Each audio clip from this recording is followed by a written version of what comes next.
Dude, Hey, what's up? what you reading? The Bible. You're reading the Bible? Yeah.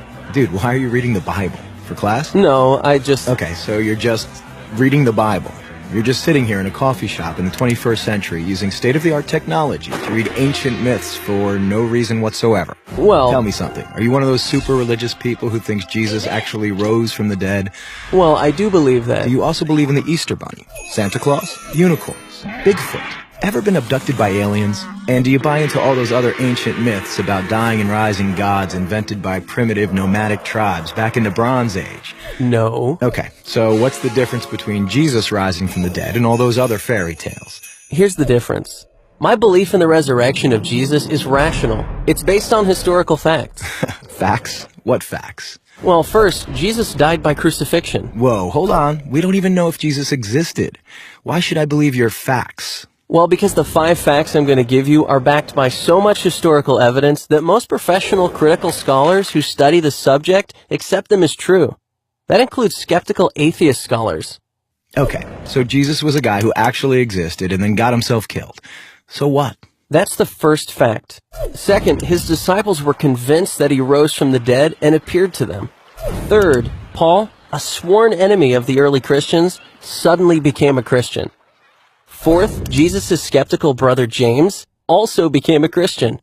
And fifth, the tomb where they put Jesus' body was empty. And those are well-established historical facts. Right, but you can't just leave it there. These facts demand an explanation. Otherwise, you've got a big hole in human history. Okay, here's an explanation. They all lied. It was a conspiracy, the most monumental prank ever perpetrated. His followers stole his corpse from the tomb and then started telling everybody he was alive. That's the conspiracy theory. The problem is it doesn't explain the facts.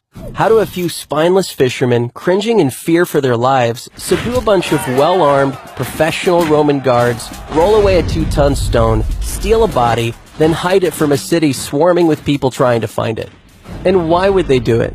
The disciples had absolutely nothing to gain by lying about Jesus' resurrection. In fact, they were persecuted, and we have good historical evidence that 5 of them were martyred because of their claim that Jesus rose from the dead. Apparently not a single one of them ever recanted. People don't willingly die for something they know isn't true. They were there. They knew whether it was true or not. All right, another theory. The disciples thought they saw Jesus alive after he died, but it was just wishful thinking. They were stressed and just kind of hallucinated. The hallucination theory also lacks explanatory power. 500 witnesses saw Jesus at the same time, and the disciples touched him. Psychologists have shown that hallucinations don't work like that, nor does this explain the empty tomb. Okay, look, maybe there's some other explanation, but the bottom line is dead people stay dead.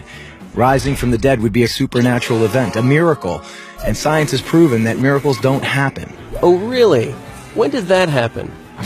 I don't know. I just kind of heard it somewhere. Science has not disproven miracles. In fact, that would be impossible. Why? Science deals exclusively with natural phenomena, physical matter and material processes, right? Yeah. But a miracle, by definition, is not a natural phenomenon. It's supernatural. So a supernatural event would lie outside the boundaries of science.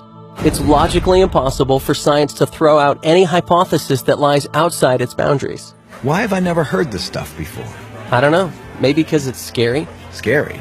Yeah.